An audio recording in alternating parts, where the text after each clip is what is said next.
Hey, everybody. Welcome to this week's Live with Love. I'm Julie Roginsky here with my co-founder of Lift Our Voices, Gretchen Carlson. Hey, Gretchen. Hey, what's going on? It's been another crazy week, and I wanted to talk to you about something that is, I think, interesting to you and me as Fox alum, which is this very bizarre, but maybe not so bizarre lawsuit that related to Jeffrey Epstein, that Donald Trump filed against the parent company of Fox News and the parent company of the Wall Street Journal, Dow Jones and Co., also against the Wall Street Journal publisher, and also, interestingly, against Rupert Murdoch, who is no longer actually in any position officially at Fox. He's the chairman emeritus of News Corp and Fox News Channel, but he is not in any position there now. What do you make of all this? I was shocked, actually, when he did this on Friday, because I think it's a conundrum for both of them. I think that they both need each other in a weird way, with Fox News and sort of the Wall Street Journal now, although in the second term they've much more attacked Trump, but they're the mouthpiece for Trump.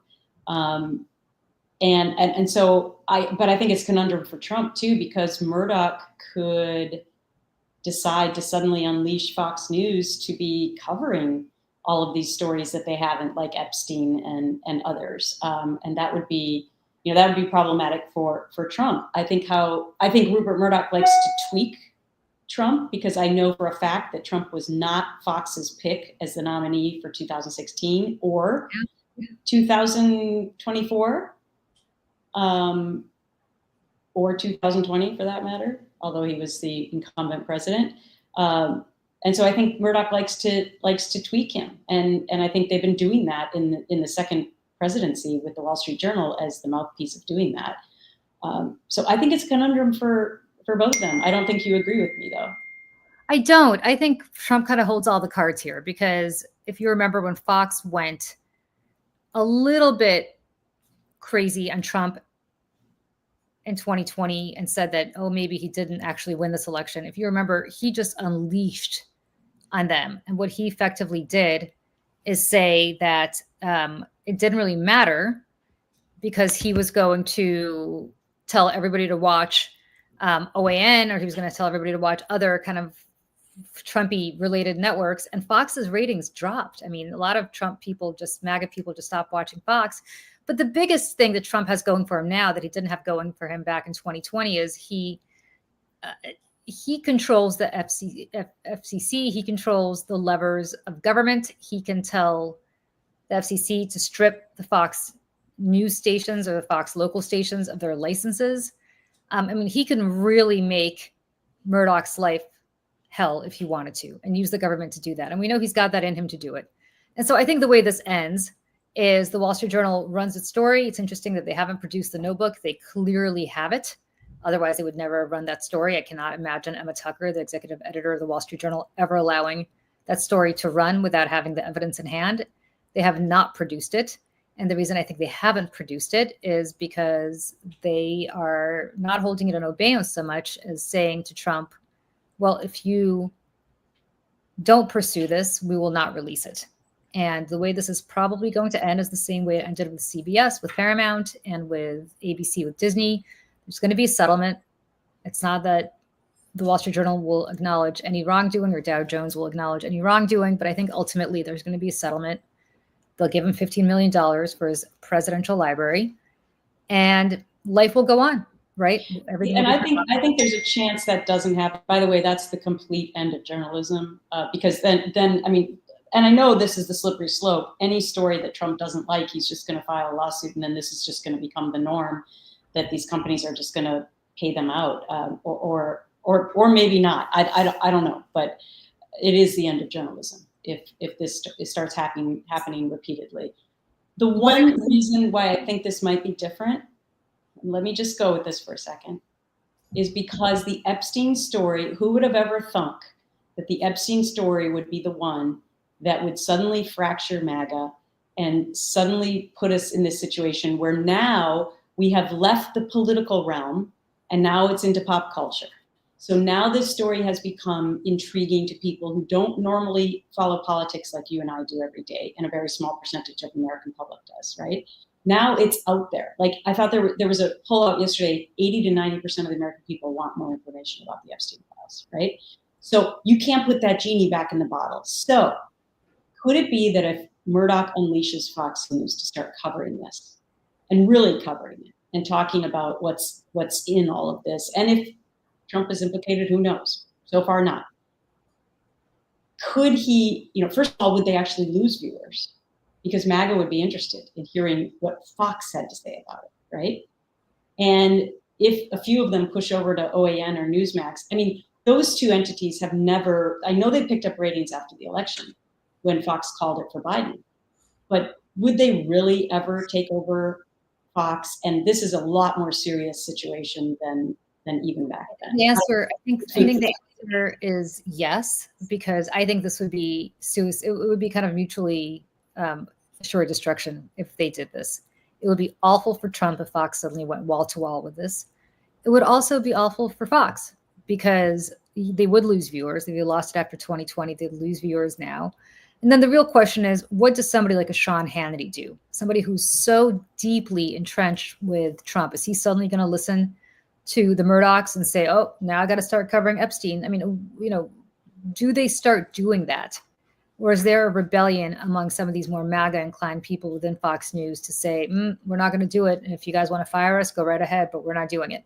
Yeah, well, as we saw at Fox, they really shouldn't be paying these nighttime hosts so much money, because it doesn't matter who they put in there. They put in a puppet. It doesn't matter. We saw that happen with Bill O'Reilly. We saw that. I mean, suddenly Jesse Waters is a star. He was a freaking intern. Yeah.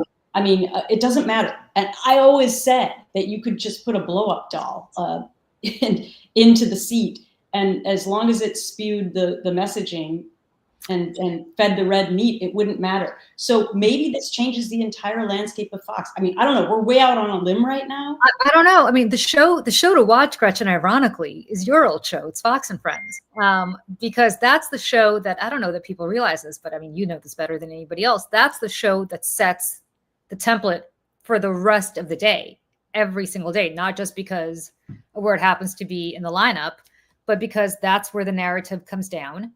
And then the narrative goes out from 6 a.m. to 11 or midnight or whenever they finally go off the air with their original programming. And so, it's interesting to see what somebody like a Fox and Friends does, because unlike Hannity, who has his own relationship with Trump, the hosts there really are Fox News born, bred. They don't have their own radio empire like a Hannity does or a Laura Ingraham does. Well, Brian has a radio show. It does, but it's a Fox radio show. It's not independent of Fox. Yeah, I don't know. I mean, I can only speak to how the directives came down from Ailes when he was in power. I don't know how it works now. I mean, obviously, Fox and Friends has not covered this story.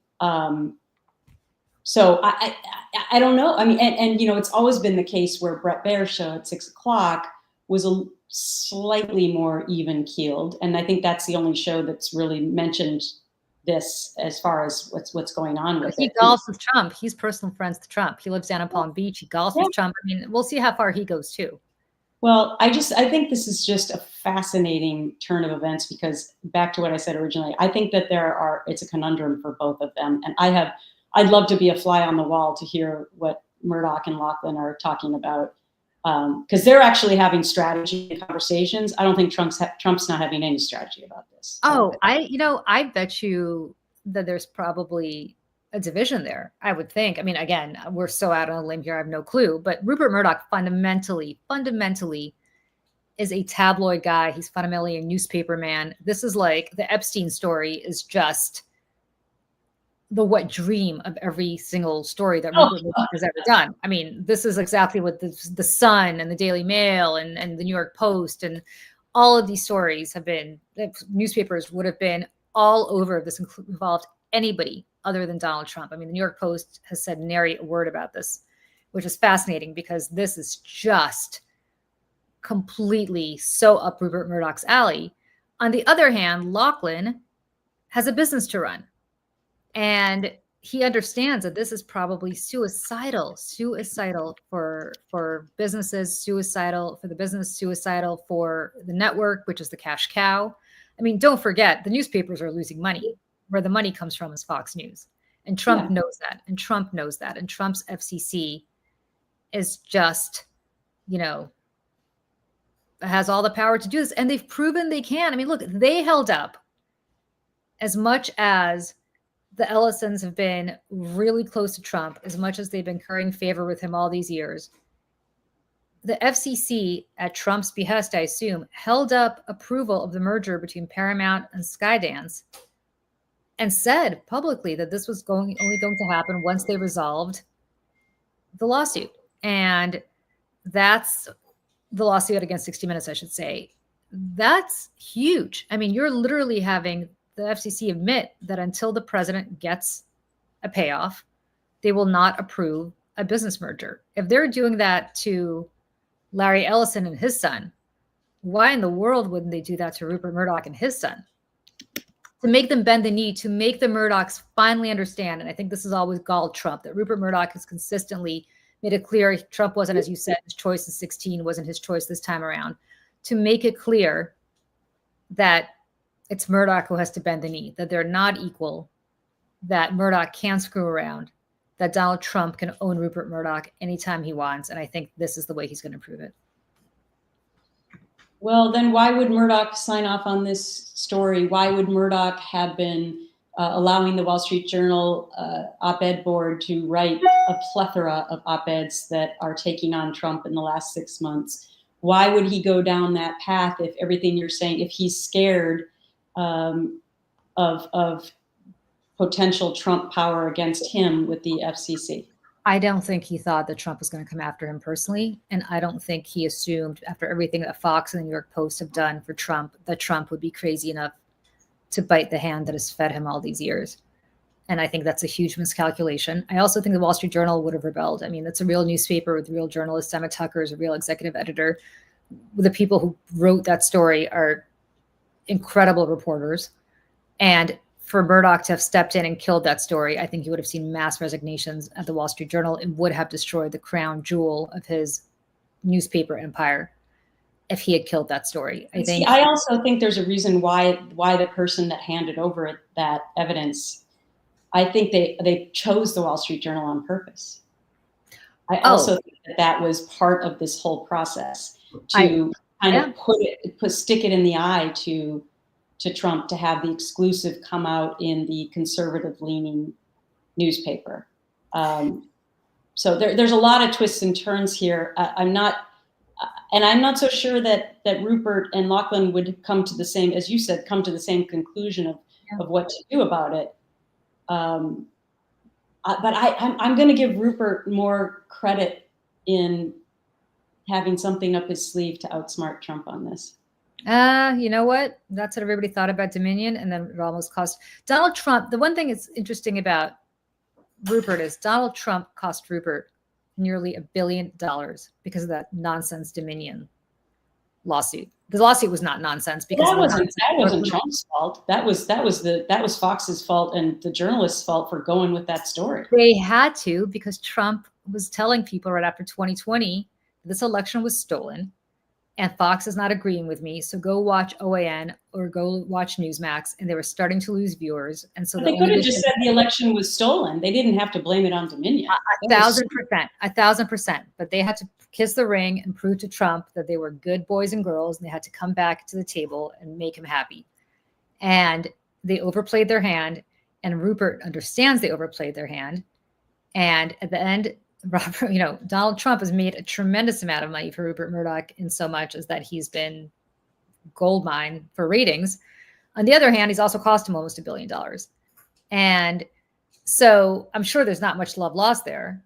But when it comes down to it, I just think that Rupert Murdoch and Lachlan, and maybe there's going to be a split between them, but Lachlan's the one nominally in charge right now. Lachlan's going to say, you know what? I really don't care about your newspapers. That's not where we make money.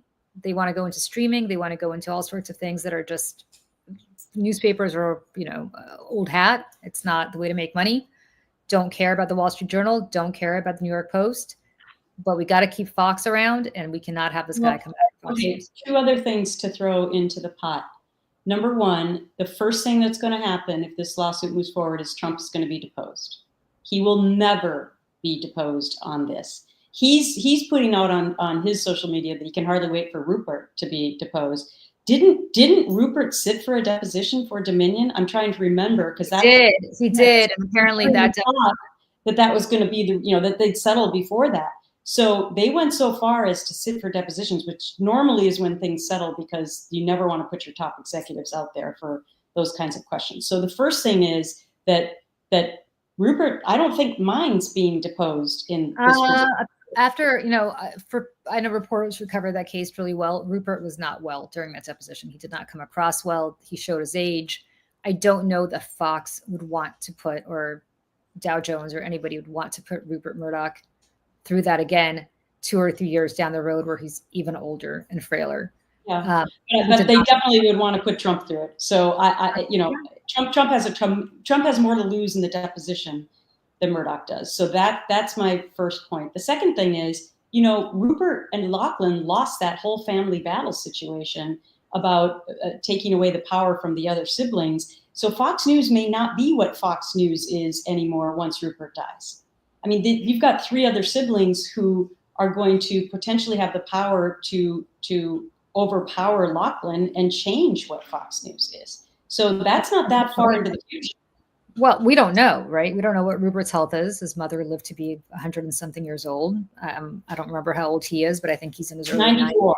94. So, okay, does he have the staying power to outlast Donald Trump's presidency, assuming Trump leaves in 3.5 years? Maybe.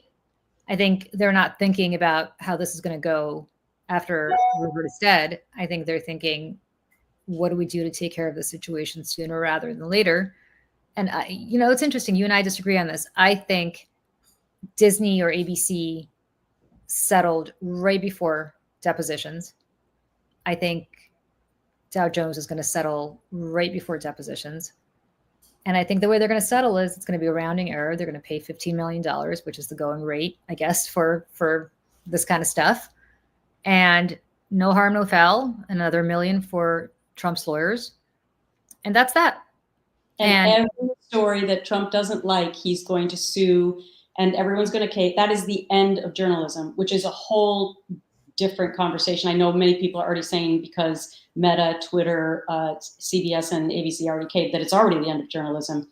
Could be, but I think if this one, I'm going to go out on a limb and say I don't think Rupert's going to settle on this. I really, I don't think he is. But we will. We will see. Nobody knows, right? That's what makes the conversation interesting. Okay, we have a question from Instagram. What do these lawsuits do for the voices of journalists? Well, we're talking about that. They're trying to quell the voices of journalists. And so, I think, gosh, this just changes the whole landscape of being a journalist. Really, not only personally for the journalists, but especially for editors and owners of outlets, because they're the ones that are making the final calls in these situations. I mean, reporters go out and source these stories, but then they go to editors, and editors have to make sure that the T's are crossed and the I's are dotted, right? I mean, in the good old days, and I think on these stories especially, you had to have at least 2 sources. According to Trump, they can't be anonymous. That's totally not true. I mean, they can be anonymous to the public when you do the story. To you, they're not anonymous, right? So that you know who these people are. But we could go down the whole rabbit hole of that we would have never had any Me Too stories out there unless people were anonymous. So I just worry about the state of journalism as every other journalist is worrying about it right now. So ironically, I'm going to be supporting Rupert Murdoch to not cave to Donald Trump on this, because I think Trump has more to lose than Murdoch. Well, I'm going to be a little bit more cynical than you. And I think that it's the opposite. I think Donald Trump has a lot more to gain than Rupert Murdoch and Fox News. And Murdoch knows it. And this is Frankenstein's monster, because had Donald Trump not been invited onto your show, Gretchen, back in the day, every week, I'm not, I shouldn't say your show. Had you not had to sit, had you not had to sit there and deal with Donald Trump on Fox and Friends every single week, spouting his birther bullshit, which elevated him in the eyes of the now MAGA faithful and was really the launch pad for his presidential campaign. Had that not happened, I don't know where we'd be today.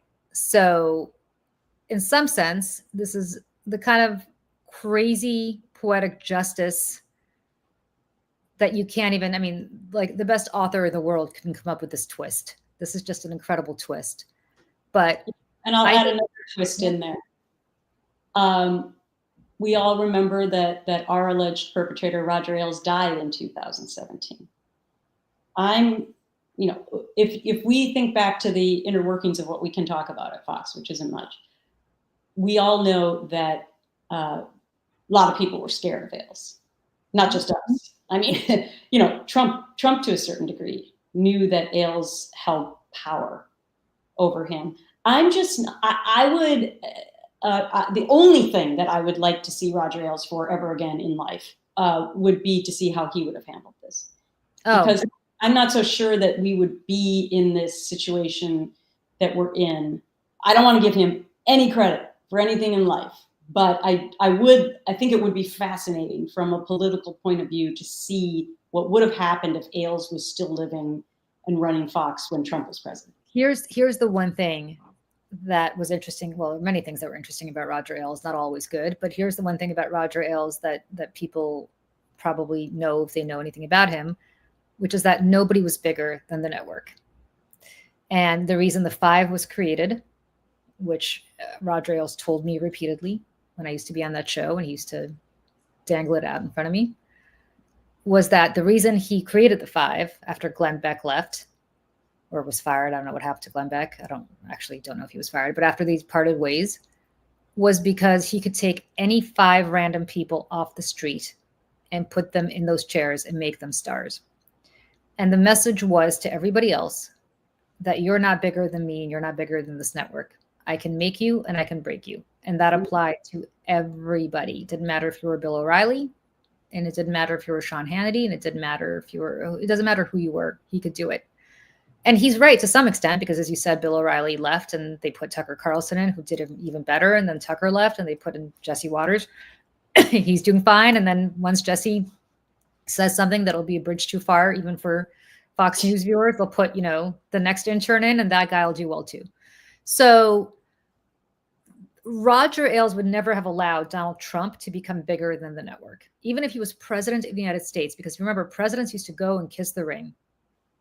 All of them. I remember Mitt Romney, you remember this, every time he would come into Fox to do an interview, he'd go upstairs and meet with Ailes. And I'm sure the Bushes did too, and so on and so forth. And so nobody was ever going to be bigger than the network, which meant that nobody was going to be bigger than Roger Ailes.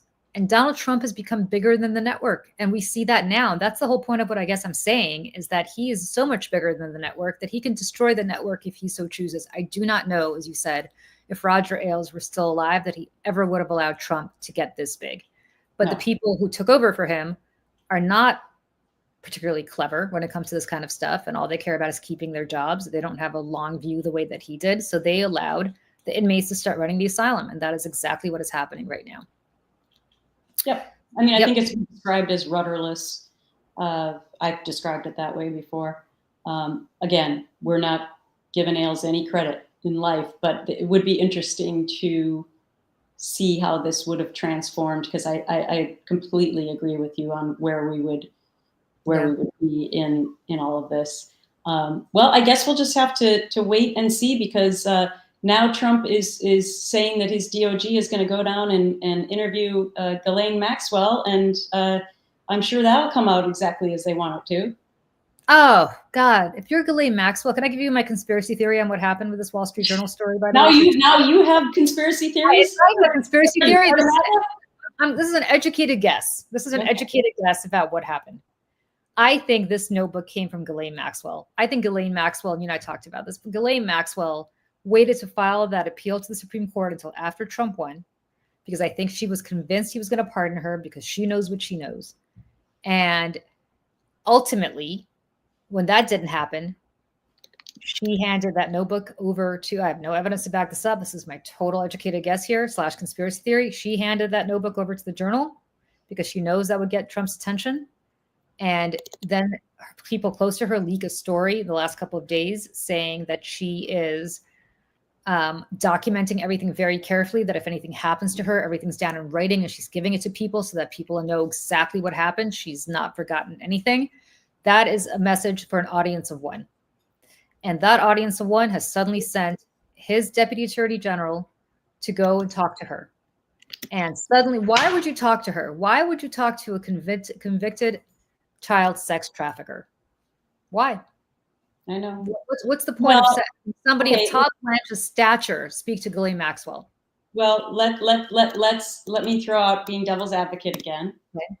I think they are bringing this up today because yesterday stories started floating that that people in Congress were going to somehow figure out how to call her to testify at a hearing, and that's where you would hear everything, right? Mm-hmm. You wouldn't be able to Trumpify it.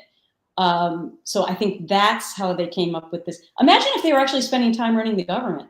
Well, but I think we're saying the same thing, Gretchen, because fine, he's going to go talk to her and he's going to say to her, don't testify in front of Congress. Now, if she's subpoenaed, that's a different story, but she's not going to get subpoenaed by this Congress. I mean, maybe if the Democrats take over again, but don't talk to her. No.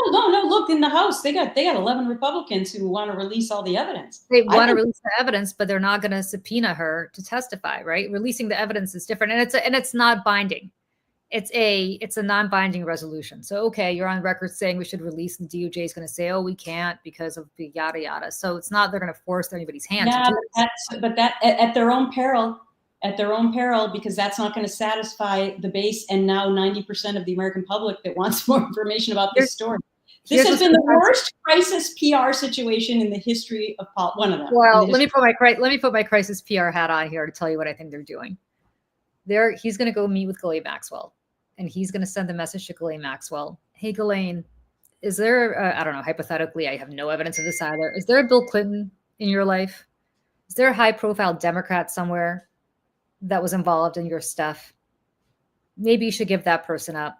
And then maybe we'll talk about a reduced sentence. I don't know if they could do an explicit pardon, but maybe we'll do a reduced sentence because 20 years is a really long time for you, Ghislaine. You didn't have sex with any of these. I mean, I don't, she did. No, she did.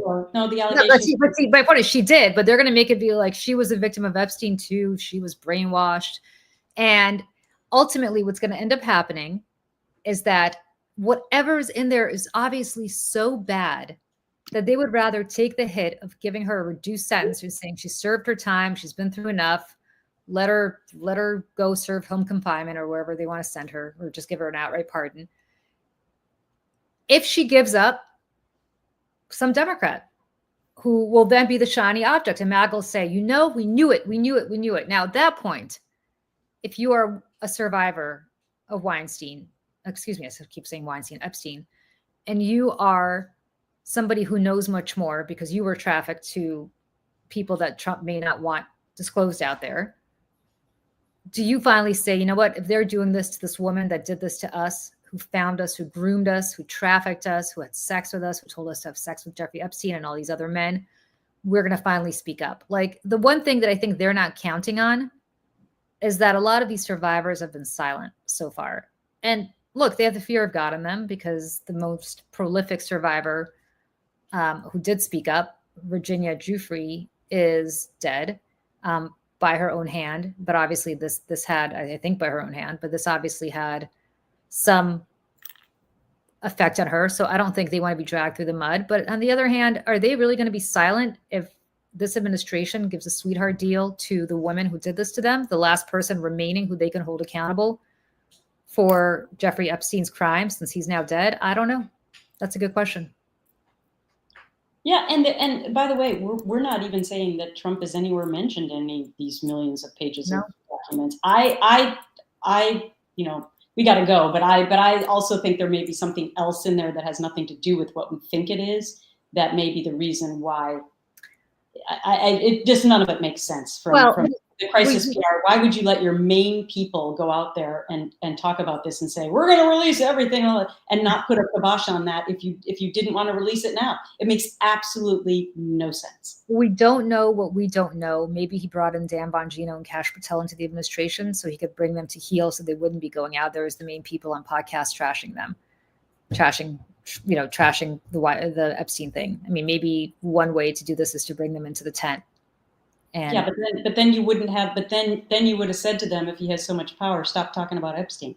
You wouldn't have had Pam Bondi going out there handing out binders to people that had nothing in them and saying. Well, I think the binder thing was and remember, she gave them the binders and said, this is Act 1. And they were all like, great, fantastic. Look at everything and how transparent they are. It's not like there was a scandal there.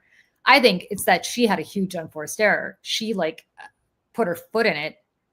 And I don't think this was thought out and said, oh, yeah, because she was asked, I've got the binder sitting on my desk right now to review. I think that was like let's push this down the road. I don't have an answer for you because I'm going to review it, thinking it was going to die down. And it would have probably died down had she then not stupidly put out a memo saying, there's nothing to see here, we're done. What she should have done from a crisis comms perspective is kept saying, there's so much to review here. We have so much to review, and we're going to keep reviewing it. While Todd Blanche quietly spoke to Ghislaine Maxwell and said, hey, we're going to give you a sweetheart deal if you implicate people who are not Donald Trump. The way they handled it after she said, there's nothing to see here, is where the stupid unforced error was on all of their parts. And that was, again,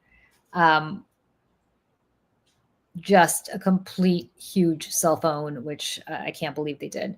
But we got to go. But this is just very fascinating. I'm very curious. I'd love to hear from people. Who do you think is right here, Gretchen or me? Because we obviously disagree on what Rupert Murdoch is going to do. And, I don't think either of us knows, obviously.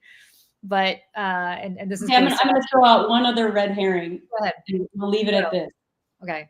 Could there, because you know how my mind works. Yeah. Could there be a situation where, just like with Iran, where Trump knew in advance that Iran, to save face, was going to bomb the U.S. base in Qatar or wherever it was, and Trump, being the only president in the history to ever tell people that that's how it was going to be laid out, because I'm sure this has happened before. Right. Could it be that Murdoch and Trump are in on this together, and that for Trump to save face, because he needs to sue news organizations because he's done it in the past, and to save face with his base, he needs to do it, that there's some sort of an inside deal here, that this is never going anywhere? I'm just going to leave that out there. I don't know that Murdoch would be the useful idiot for that one, because he's getting sued, and whatever happens now, he's going to either look weak or it's going to devolve. So okay. He did file the lawsuit. That wasn't a joke. He filed it. Okay. So we'll see. But this is interesting. We can have this conversation for 20 more hours, but we got to go. All right. Great to see you, and we'll see everybody next week. Bye, everybody.